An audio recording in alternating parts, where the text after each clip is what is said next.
Tere! Meie oleme Siiri ja Annika. Me tuleme Pelguranna lasteaiast. Esitleme teile meie personaliprojekti 2019, mille täpsem pealkiri on Nutilõuna. Tere!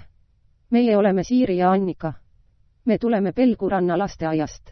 Esitleme teile meie personaliprojekti.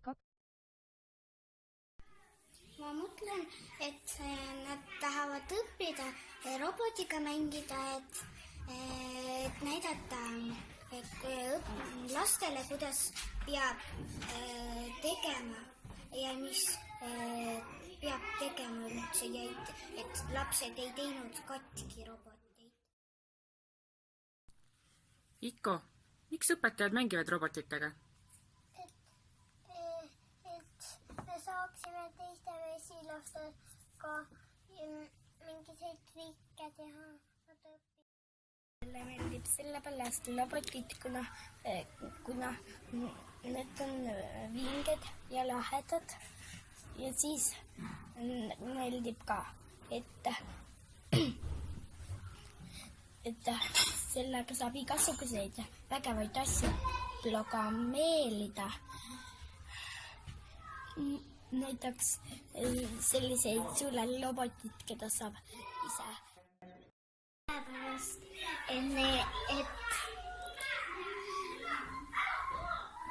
mõndade õpetajatele meeldib ja mõnda suured inimesed käivad koolides ja kui nad käivad, siis seal ka mängitakse robotid. Meil näiteks võib teha öökulliroboteid, robotkäed, robotinimesed, igasugused tüübid. Meil näiteks võib teha öökulliroboteid, robotkäed,